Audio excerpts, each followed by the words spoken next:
Section 1. You will hear a young man phoning a town's youth council. First, you have some time to look at questions 1 to 5.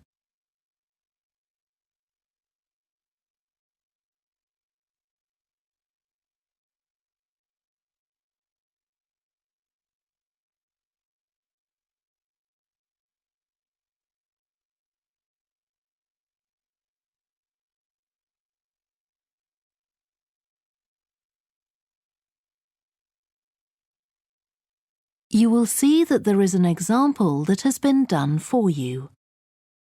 On this occasion only, the conversation relating to this will be played first. Good morning, Youth Council. Caroline speaking. Oh, hello. I'm interested in standing for election to the Youth Council, and I was told to give you a call. That's good. Could I have your name, please? Yes, it's Roger Brown. Thank you.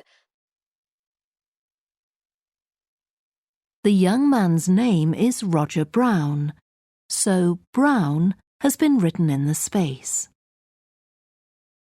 Now we shall begin. You should answer the questions as you listen, because you will not hear the recording a second time.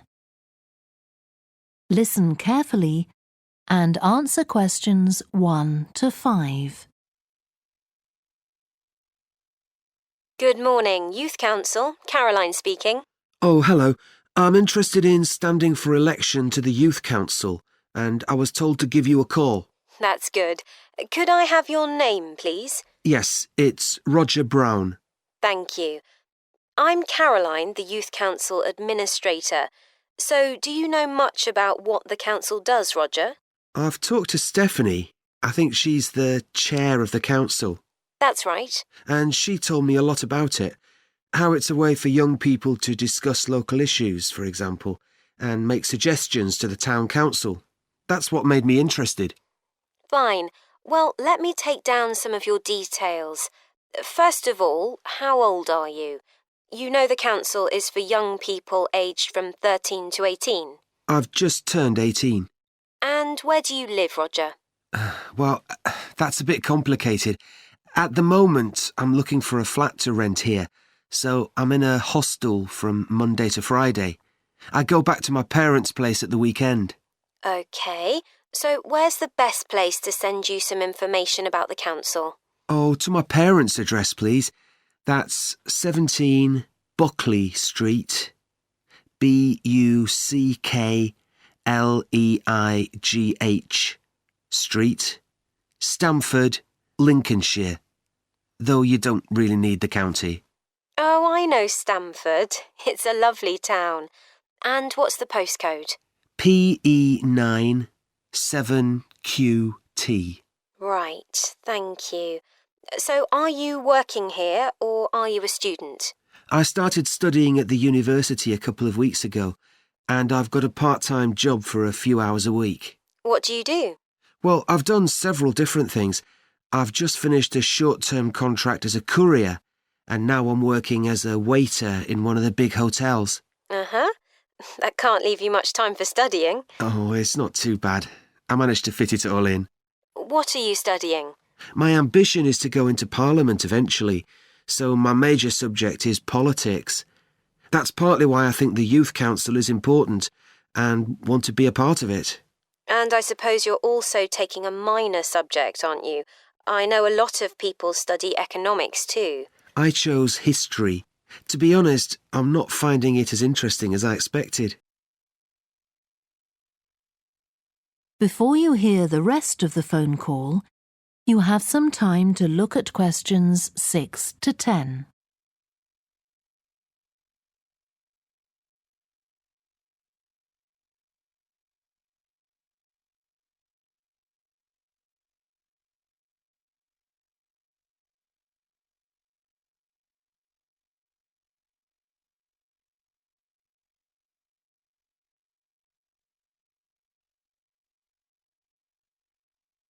Now listen and answer questions 6 to 10.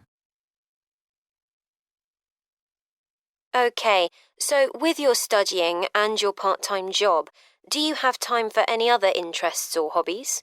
Well, I spend quite a lot of time cycling, both around town to get to university and to work, and also long distance, from here to London, for instance. That's pretty impressive. Anything else? For relaxation, I'm also keen on the cinema. I used to go at least once a week, but I can't manage to go so often now. Right. Are you sure you'll have enough time for the Youth Council? Yes, I've worked out that I can afford to reduce my hours at work, and that will make the time. So is there any particular aspect of the Youth Council's work that appeals to you, Roger? Well, my sister is blind, so I'm particularly interested in working with disabled young people to try and improve the quality of their lives. That's great. Well, the best way to get involved is to be nominated by some people who you know. Right. Can you tell me how to set about organising that? You should talk to Jeffrey, our elections officer. I can arrange a meeting in the council office with him, if you like. Yes, please. He'll be here next Monday, if that suits you. That's the 14th, isn't it? Yes. I can manage late afternoon. Would you like to suggest a time? He generally leaves around 5:30. Well, would 4:30 be okay? My last class finishes at 4, so I'd have plenty of time to get to your office. Right, that's fine. Oh, and could I have a phone number we can contact you on? Yes, my mobile number's 07788 136711. Thank you. Well, we'll look forward to seeing you next week. Thanks very much. Goodbye. Bye. That is the end of section 1. You now have half a minute to check your answers.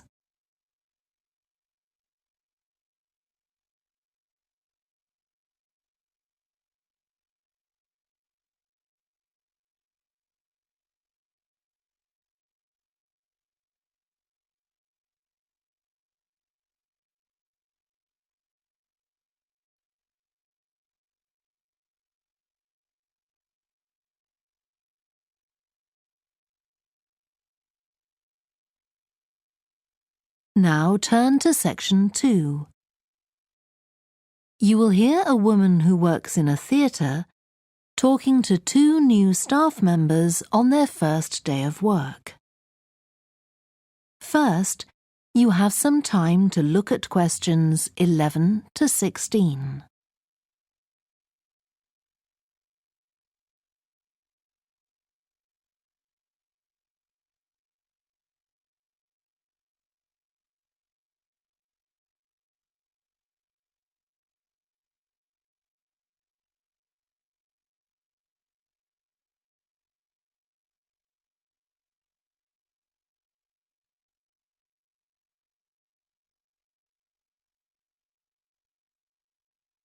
Now listen carefully and answer questions 11 to 16. Hi, great to see you. I'm Jodie, and I'll be looking after both of you for the first month you're working here at the Amersham Theatre. I'll tell you something about the theatre now, then take you to meet 2 of the other staff. It's an old building, and it's been modernised several times. In fact, as you can see, we're carrying out a major refurbishment at the moment. The interior has just been repainted, and we're about to start on the exterior of the building. That'll be a big job. The work's running over budget, so we've had to postpone installing an elevator. I hope you're happy running up and down stairs. When the theatre was built, people were generally slimmer and shorter than now, and the seats were very close together. We've replaced them with larger seats, with more legroom. This means fewer seats in total, but we've taken the opportunity to install seats that can easily be moved to create different acting spaces. We've also turned a few storerooms over to other purposes, like using them for meetings. We try hard to involve members of the public in the theatre. One way is by organising backstage tours, so people can be shown round the building and learn how a theatre operates. These are proving very popular. What we're finding is that people want to have lunch or a cup of coffee while they're here, so we're looking into the possibility of opening a cafe in due course. We have a bookshop which specialises in books about drama, and that attracts plenty of customers. Then there are 2 large rooms that will be decorated next month, and they'll be available for hire, for conferences and private functions, such as parties. We're also considering hiring out costumes to amateur drama clubs. Now I want to tell you about our workshops. We recently started a programme of workshops that anyone can join. Eventually, we intend to run courses in acting, but we're waiting until we've got the right people in place as trainers. That's proving more difficult than we'd expected. There's a big demand to learn about the technical side of putting on a production, and our lighting workshop has already started with great success. We're going to start one on sound next month. A number of people have inquired about workshops on makeup, and that's something we're considering for the future. A surprise success is the workshop on making puppets. We happen to have someone working here who does it as a hobby, and she offered to run a workshop. It was so popular, we're now running them every month. Before you hear the rest of the talk, you have some time to look at questions 17 to 20.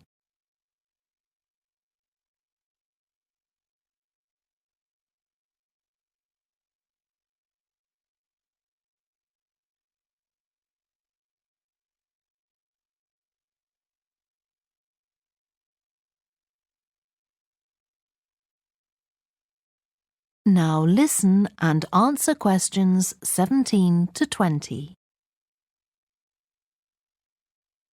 Now, a word about the layout of the building.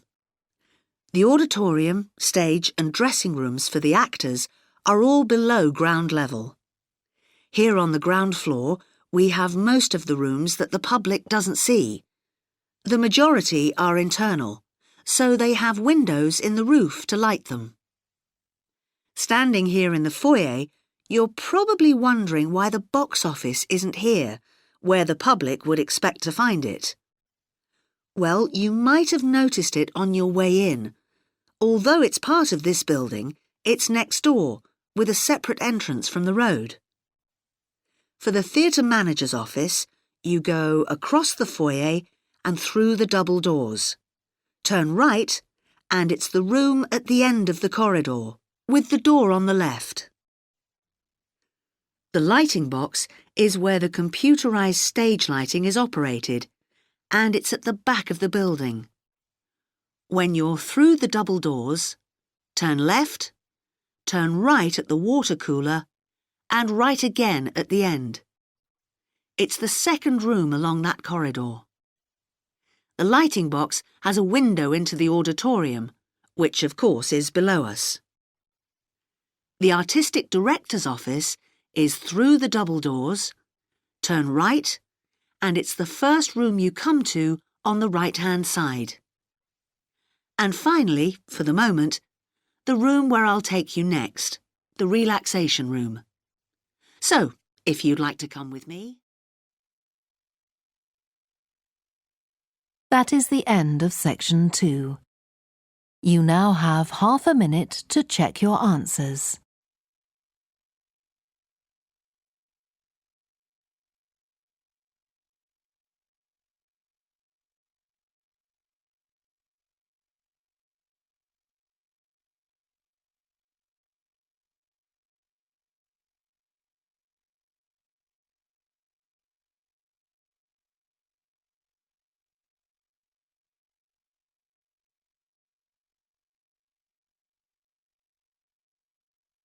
Now turn to section 3. You will hear 2 biology students called Helen and Colin talking about the report they are writing on their recent field trip to a seaside area called Rocky Bay. First, you have some time to look at questions 21 to 26.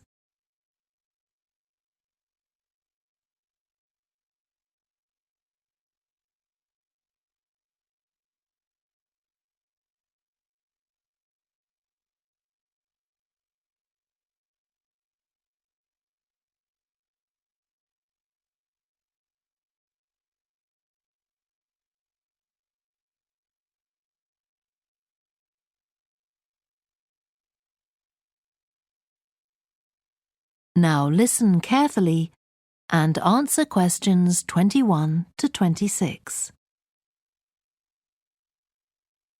I've brought my notes on our biology field trip to Rocky Bay, Colin, so we can work on our report on the research we did together. OK. I've got mine too. Let's look at the aims of the trip first. Right. What did you have? I just put something about getting experience of the different sorts of procedures used on a field trip. But we need something about what causes different organisms to choose particular habitats. I agree. And something about finding out how to protect organisms in danger of dying out. In our aims? But we weren't really looking at that. I suppose not. OK, now there's the list of equipment we all had to bring on the field trip. What did they tell us to bring a ruler for? It was something about measuring the slope of the shore. But of course we didn't need it because we were measuring wind direction and we'd brought the compass for that. But not the piece of string to hold up in the air. Didn't Mr. Blake make a fuss about us leaving that behind? Yeah, he does go on. Anyway, it was easy to get one from another of the students. Now, the next section's the procedure. I sent you the draft of that. Yeah, it was clear, but I don't think we need all these details of what time we left and what time we got back and how we divided up the different research tasks. OK, I'll look at that again. Then we have to describe our method of investigation in detail. So let's begin with how we measured wave speed. I was surprised how straightforward that was. I'd expected us to have some sort of high-tech device, not just stand there and count the number of waves per minute. Not very precise, but I suppose it was good enough. But the way we measured the amount of salt was interesting. In the water from the rock pools? Yeah. Oh, I wanted to check the chemicals we used in the lab when we analysed those samples. Was it potassium chromate and silver nitrate? That's right. OK. And we need the map of the seashore. You just left that to me. And I had to do it while the tide was low. Well, that was OK, but the place I started it from was down on the beach. Then I realised I should have gone up higher to get better visibility, so I had to start all over again. But at least I'd got the squared paper, or I'd have had problems drawing it all to scale. Yeah, it looks good. We could get a map of the region off the internet and see if we need to make any changes. I had a look, but I couldn't find anything. But you took some pictures, didn't you? Yeah, I'll email you them if you want. OK. I'll make my amendments using those. Then I can scan it into our report. Great. Before you hear the rest of the discussion, you have some time to look at questions 27 to 30.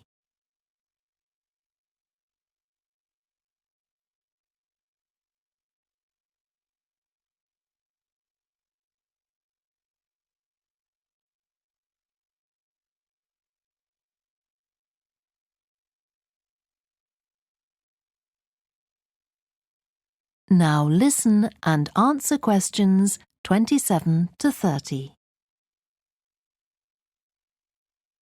Now, when we get to our findings, I thought we could divide them up into the different zones we identified on the shore and the problems organisms face in each zone. So for the highest area... The splash zone? Yeah. We found mostly those tiny shellfish that have strong hard shells that act as protection. But not from other organisms that might eat them, predators. No, that's not the main danger for them, but the shells prevent them from drying out because they're in the open air for most of the time. Right. And since they're exposed, They need to be able to find some sort of shelter or cover themselves up so they don't get too hot. Then in the middle and lower zones, nearer the sea, we need to discuss the effects of wave action. Yes, and how organisms develop structures to prevent themselves from being swept away or even destroyed by being smashed against the rocks. I haven't done anything on the geological changes. I don't know what to put for that. No, we weren't concentrating on that. Maybe we need to find some websites. Good idea. I've got the lecture notes from Mr. Blake's geology course, but they're too general. But we could ask him which books on our reading list might be most helpful. Right. OK. Now, I did a draft of the section of sources of possible error in our research, but I don't know if you agree. For example, the size of the sample and whether it's big enough to make any general conclusions from. But I thought, actually, we did have quite a big sample. We did. And our general method of observation seemed quite reliable. But we might not be all that accurate as far as the actual numbers go. Yeah, we might have missed some organisms, if they were hiding under a rock, for example. I wasn't sure about the way we described their habitats. I decided it was probably OK. Yeah, and the descriptions we gave of the smaller organisms, they weren't very detailed, but they were adequate in this context. I'm not sure we identified all the species correctly, though. OK. We'd better mention that. Now, how are we going to... That is the end of section 3. You now have half a minute to check your answers.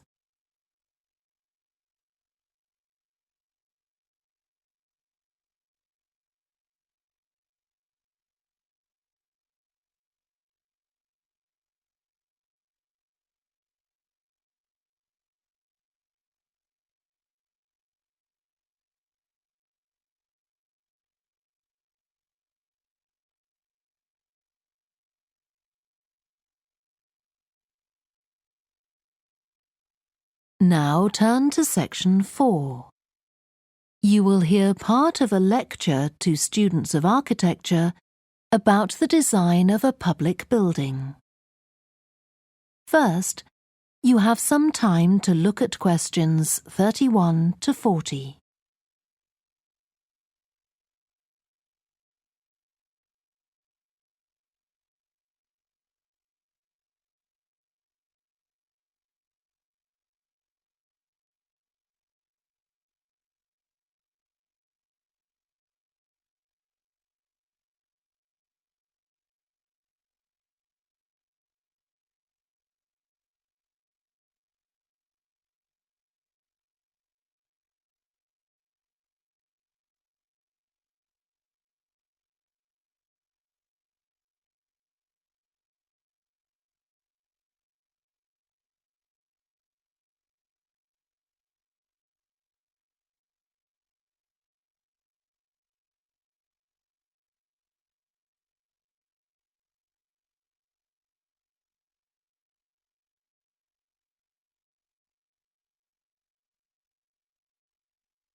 Now listen carefully and answer questions 31 to 40.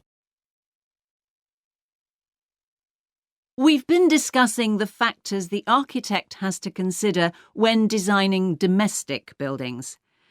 I'm going to move on now to consider the design of public buildings, and I'll illustrate this by referring to the new Taylor Concert Hall that's recently been completed here in the city.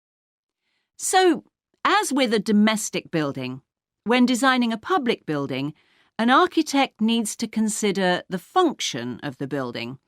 For example, is it to be used primarily for entertainment, or for education, or for administration? The second thing the architect needs to think about is the context of the building. This includes its physical location, obviously, but it also includes the social meaning of the building, how it relates to the people it's built for. And finally, for important public buildings, the architect may also be looking for a central symbolic idea on which to base the design. a sort of metaphor for the building and the way in which it is used. Let's look at the new Taylor Concert Hall in relation to these ideas. The location chosen was a site in a run-down district that has been ignored in previous redevelopment plans. It was occupied by a factory that has been empty for some years.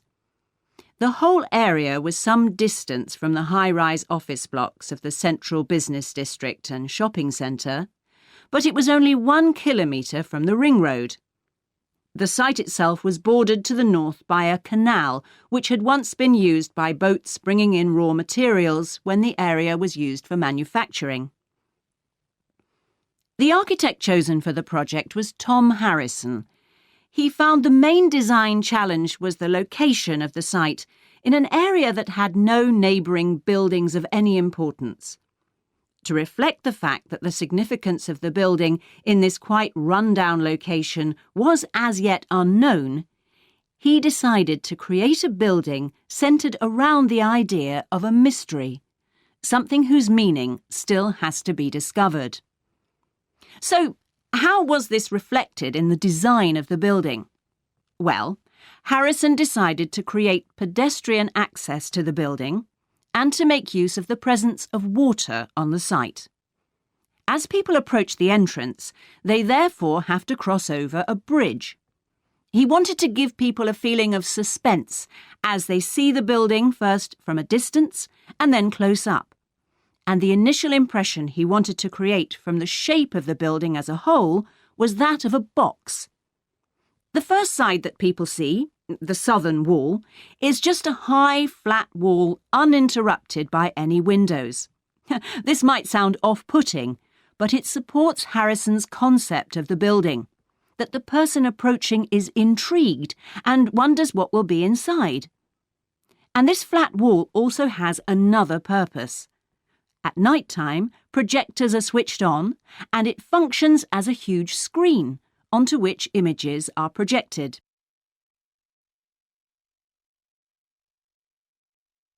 The auditorium itself seats 1,500 people.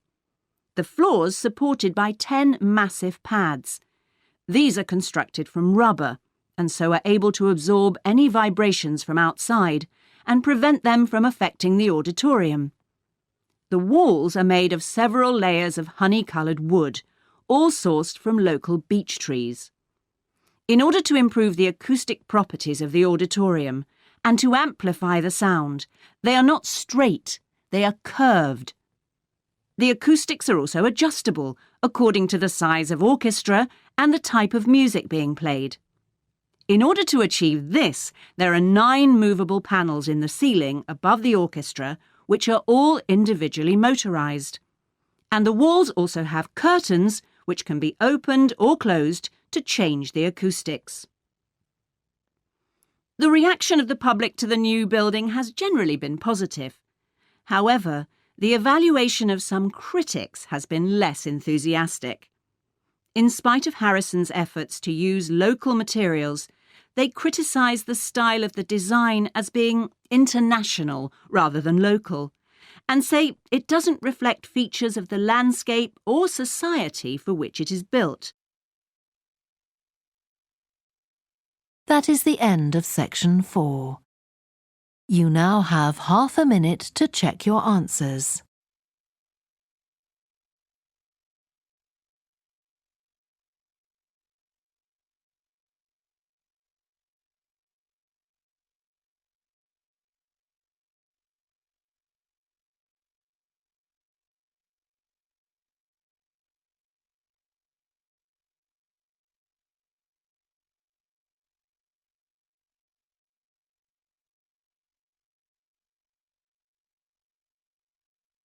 That is the end of the listening test.